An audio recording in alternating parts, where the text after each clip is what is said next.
तो अब आइए अपने वेद मंत्र में। वेद मंत्र ओम खम ब्रह्म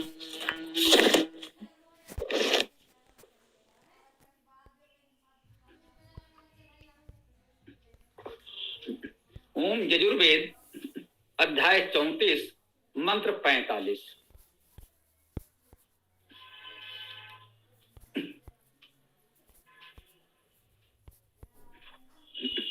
ओम घृतवती भुवनानां अभिश्रिया उर्वी पृथिवी मधुदुघे सुपेशसा द्यावा पृथिवी वरुणस्य धर्मणा विस्कभिते यजरे भूरिरेतसा।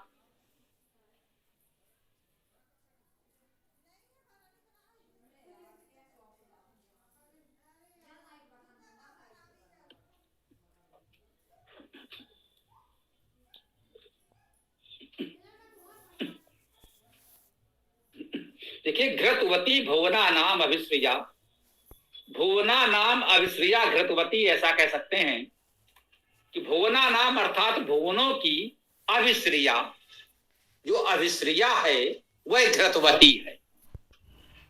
अब घृतवती का अर्थ क्या है? प्रकाश युक्त। घृ धातु का अर्थ प्रकाशित होना और सिंचना भी है। घृतवती सिंचन युक्त, प्रकाश युक्त। भुवना नाम भुवनों की अभिश्रिया, अभिता परिता सर्वथा अभिउपसर्ग है, श्रिया श्रेय, इसका अर्थ आप ऐसे ही समझ लें तो अधिक उपयुक्त होगा। आश्रय भी कह सकते हैं। श्रिया, श्रेय या आश्रय एक ही बात है, ये भी ध्यान रखिएगा। वही श्री धातु है जी, ये श्री धातु है, इसी से आश्रय बनता है, इसी से श्रेय बनता है। और श्री का कोई और अर्थ होता होगा, हम वेद के लोग नहीं जानते। तो ये श्रेय आश्रय कहते, जो सभी भुवनों का अभिश्रिया है, जो सभी भुवनों का आश्रय है, जो सभी भुवनों का श्रेय है, वो घृतवती अर्थात प्रकाश युक्त है, प्रकाशवान। अब ये प्रकाशमान आश्रय वो परमेश्वर है, उसकी ये दिव्य सृष्टि है, समाज के दिव्य प्रकाशमान विद्वान देवगण हैं।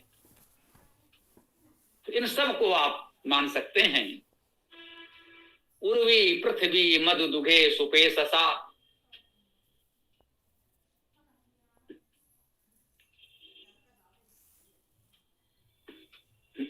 उर्वी में ये उर्वी धातु ही है, सहना समर्थ होना। वैसे इसमें हिंसा करने का अर्थ भी लिखा है, वो यहां ग्रहण नहीं कर पाएंगे। अब देखिए, इस धातु के 3 अर्थ लिखे हैं। सहना समर्थ होना तो एक ही बात है, सहन वही कर सकता है जो समर्थ हो, तो सहना समर्थ होना तो एक ही बात है। हिंसा करने का अर्थ भी है, कह सकते हैं जो समर्थ है वही हिंसा करेगा। ऐसा नहीं है, कभी कभी असमर्थ व्यक्ति व्यवस्था में हिंसा कर देता है, ऐसा भी होता है। तो हिंसा करना अलग अर्थ है और सहना समर्थ होना अलग अर्थ है, दो अलग अलग अर्थ इसमें हैं। तो आप दोनों ग्रहण करें या दो में से एक ग्रहण करें, ये आपके विवेक पर निर्भर है। यहां ऐसा लगता है कि हिंसा का अर्थ ग्रहण करने योग्य नहीं है हमारे विचार से। कोई ग्रहण करना चाहे तो ग्रहण करे और मंत्र का अर्थ करने का प्रयास करे, पता चल जाएगा। तो उर्वी का अर्थ हम कहते हैं सहनशील, समर्थ। पृथ्वी, देखिए पृथ्वी का विशेषण है उर्वी, तो पृथ्वी सहनशील है। पृथ्वी की सहनशीलता साहित्य में प्रसिद्ध है। तो पृथ्वी समर्थ है, हम सबको धारण करती है, पोषण करती है, और सहनशील तो है ही। क्या क्या सहन करती है ये पृथ्वी? मधु दुघे, मधु का दोहन करने वाले, मधु का दोहन करने वाली है ये पृथ्वी। मधु दुघे एक प्रकार से संबोधन भी है, चाहे तो उस रूप में ग्रहण कर सकते हैं। सुपेशसा, सुंदर पेश वाली है। अब ये पेश क्या है जानते हैं? इस पेश का अर्थ भी गति है। इस धातु का अर्थ भी गति ही है। पेश धातु का अर्थ जाना है और भरना भरण पोषण करना भी है। सुपेशसा का अर्थ हो गया सुंदर उत्तम भरण करने वाली और उत्तम गति वाली। अब देखिए पृथ्वी की गति कितनी निश्चित है, निश्चित समय पर दिन और रात्र होते हैं पृथ्वी की गति के कारण। निश्चित समय पर ऋतुएं होती हैं, वसंत ग्रीष्म वर्षा शरद आदि, पृथ्वी की गति के कारण। पृथ्वी की गति कितनी उत्तम, कितनी व्यवस्थित, कितनी नियमित है, तभी तो जीवन यहां पर पनप रहा है, फल फूल रहा है। तो पृथ्वी उत्तम गति वाली है और उत्तम भरण पोषण करने वाली भी है। हम सब जीवों का भरण पोषण हो रहा है इस पृथ्वी पर, तभी तो यहाँ जीवन संभव है।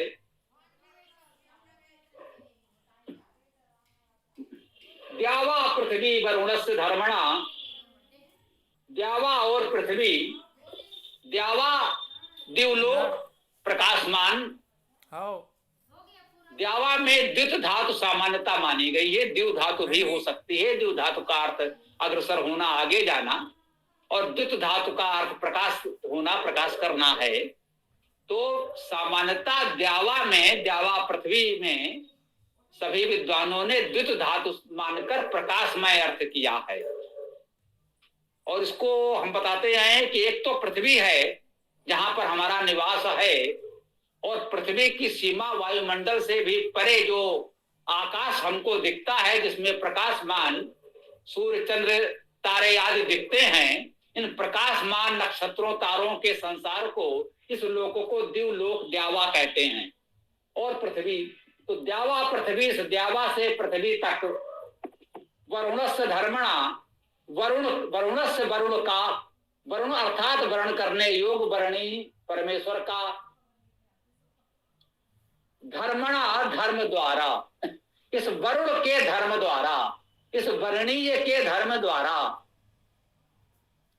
धर्म के साथ, विष कविते अजरे भूरि रेतसा,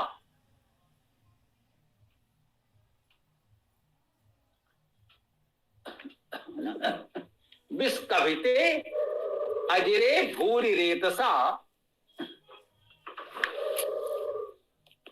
विष कविते को भी उपसर्ग है और स्कंभ धातु है।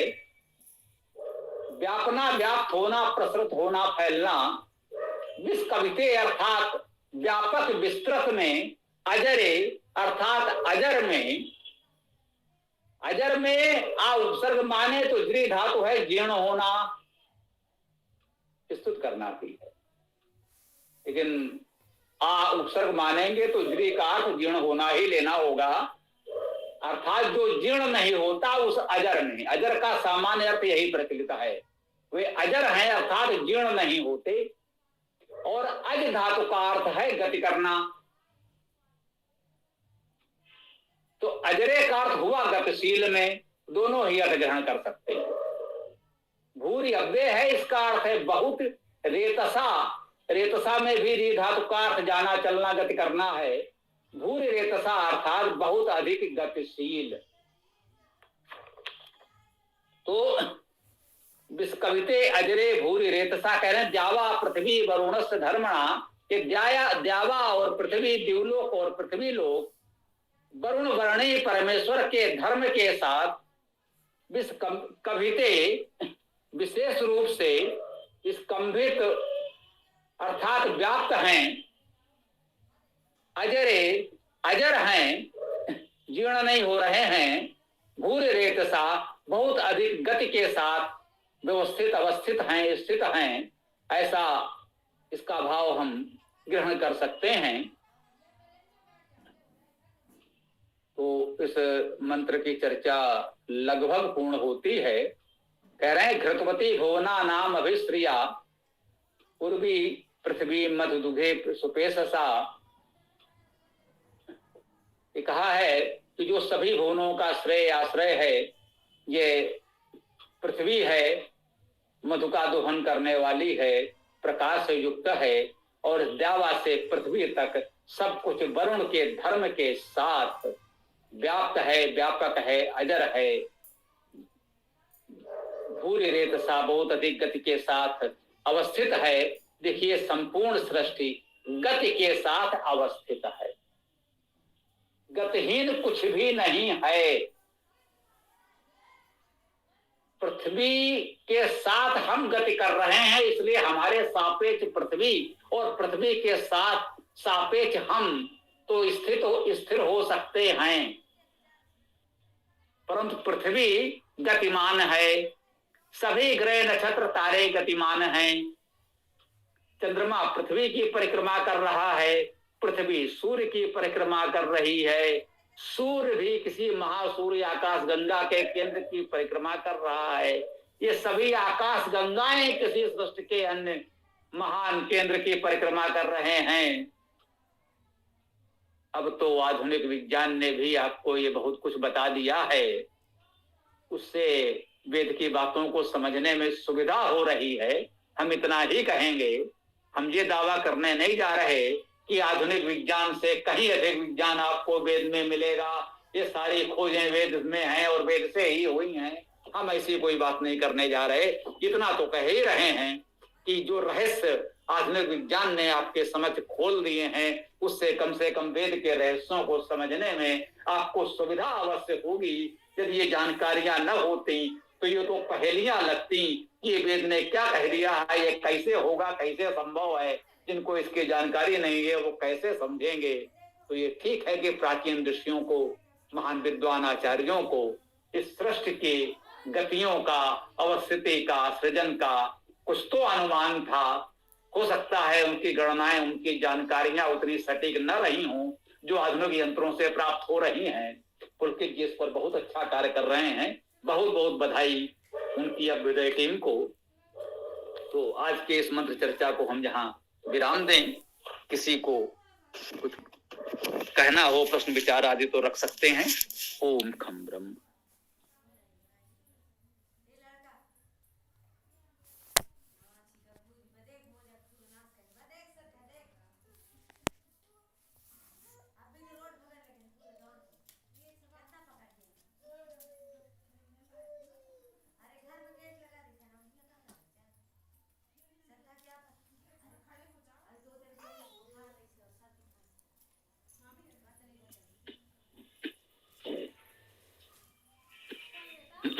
जी, तो किसी का कोई प्रश्न विचार आदि हो तो प्रस्तुत करें, अन्यथा वेदाष्टक का पाठ करें और समापन करें। देखिए पुलकित जी जो भी हो।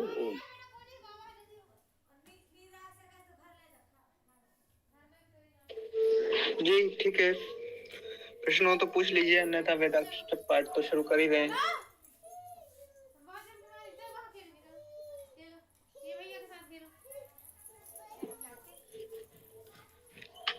जी ठीक है, तो वेदाष्टक पाठ ही कर रहे हैं।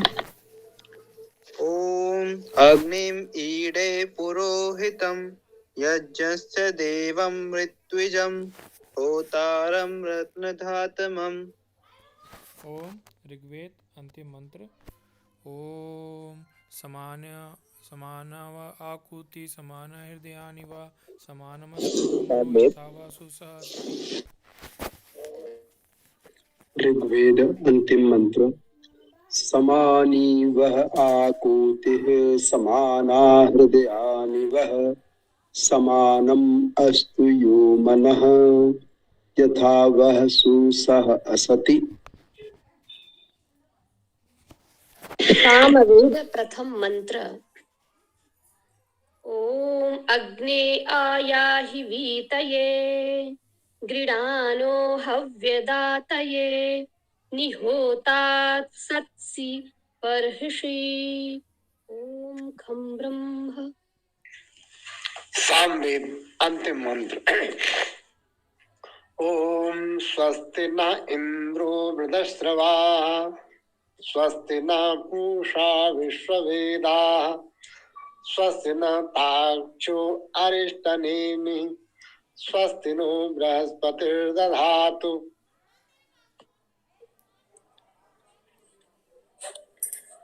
अथर्ववेद प्रथम मंत्र। ओम ये तिर्सप्ता पर्यन्ति विश्वरूपाणि विव्रता वाचस्पति वला तेषां तन्नो अद्य ददातु मे। अथर्वेद अंतिम मंत्र। ओम पनायम तत् अश्विना कृतं वाम वृषभो दिवो रजसा पृथिव्या सहस्रं संसा उत एकविष्टो सर्वान् इततान् उपयाता पिबध्य।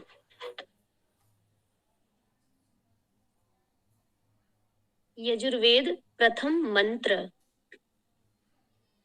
ओम ईशे त्वा ऊर्जे त्वा वायवः स्थ देवो वः सविता प्रारपयतु श्रेष्ठतमाय कर्मणे आप्यायध्वम् अग्न्याः इंद्राय भागं प्रजावतीः अन्मीवाः अयक्ष्माः मा वहस्तेन ईशत मा अघशंसो ध्रुवा अस्मिन् गोपतौ स्याद् बह्वीः यजमानस्य पशून् पाहि। ओम यजुर्वेद अंतिम मंत्र। ओम हिरण्मयेन पात्रेण सत्यस्य अभिहितं मुखं यो असो आदित्ये पुरुषः सो असो अहम्। ओम खं ब्रह्म ओम।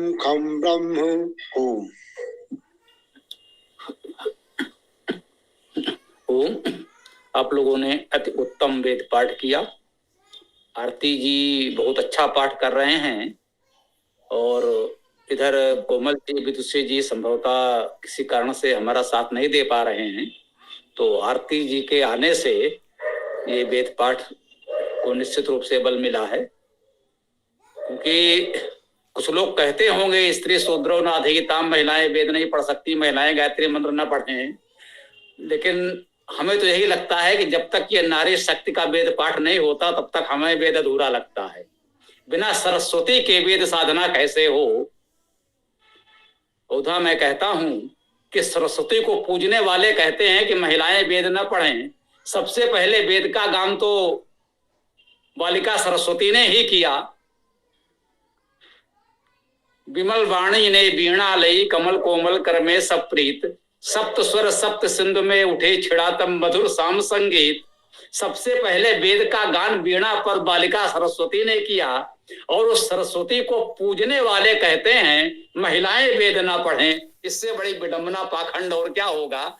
हमें प्रसन्नता है कि हमारे साथ सरस्वती का जुड़ाव है और सरस्वती के श्रीमुख से हम लोग वेद पाठ सुन पा रहे हैं। ये हमारा सौभाग्य है, प्रारंभ से रहा है, सदैव हमने आपको जोड़कर रखा है। आज भी हमारा सौभाग्य है कि आप लोग जुड़े हैं। शशि जी भी हैं, आरती जी भी हैं, कोमल हैं, विदुषी हैं, बहुत से लोग हैं, सबका स्वागत है। कल से एक छोटा सा परिवर्तन हम कर रहे हैं, पुलकित जी ध्यान दीजिएगा। ये संस्कृत व्याकरण की कक्षा और वेद की कक्षा के मध्य में ये वेदाष्टक पाठ किया जाएगा, ठीक है ना। जब वेद की ये जब व्याकरण का प्रकरण समाप्त हो तो वेदाष्टक का पाठ कर लिया जाए और उसके पश्चात वेद मंत्र की व्याख्या प्रारंभ की जाए। बहुत बहुत जी ठीक है, आपने हमको समर्थन दिया जी, तो ठीक है। तो फिर आज के इस चर्चा को हम लोग विराम देते हैं और कल सायंकाल इस वैदिक संस्कृत वेद कक्षा में हम लोग पुनः मिलते हैं। ओम नमस्ते। आपके अति उत्तम वचन, धन्यवाद। शुभरात्रि। तो कल हम लोग पुनः मिलते हैं। इसमें एक चीज और जोड़ूंगा कि हालांकि कुछ दिन पहले मेरी एक चर्चा हुई थी किसी सज्जन से, तो उन्होंने भी कहा, बल्कि कोई टीवी पर भी बोल रहा था उसी संदर्भ में, तो हमने कहा भाई मैंने तो इतने वर्षों में कहीं पढ़ा नहीं कि स्त्रियों को शिक्षा से वंचित किया जाए। बोले नहीं, तो मैंने कहा भैया ठीक है, आपकी बात हो सकती है थोड़ी देर के लिए। हमारे शास्त्रों में तो गार्गी का आता है नाम, अत्रि ऋषि की पत्नी अहिल्या है और अनुसुईया है, अहिल्या है, अनेकों के नाम आते हैं। बोले अहिल्या का तो नाम तो मैंने कहीं नहीं सुना, उसको सापित है। बोले सापित अलग है, लेकिन इतनी सुंदर जैसे स्तुति की रामचंद्र जी की, तो ये क्या अनपढ़ स्त्री कोई कर सकती है इस तरह से? और दूसरे भी कुछ दिन पंडित जी के साथ पढ़ रहा था, तो दूसरे मंडल का कोई 41वां सूक्त है, उसमें भी कुछ आता है कि नदी तमे श्रेष्ठ तमे सरस्वती अप्रशस्ता प्रशस्ता मम नस्कृति। तो वहां भी तो हम जो सरस्वती को ही तो बोल रहे हैं, प्रवाह मानो नदियों में श्रेष्ठ हो, माताओं में श्रेष्ठ हो। तो पता नहीं कैसे लोग कहाँ से लेकर के आते हैं, और टीवी और तमाम जगह बड़े जोरों से प्रचार में चाहते हैं। उनकी तो क्या बोले उनको। आपने इस बात को रखा, बहुत दिन बाद मुझे सुनकर बहुत अच्छा लगा। तो चलिए कल हम लोग पुनः मिलते हैं।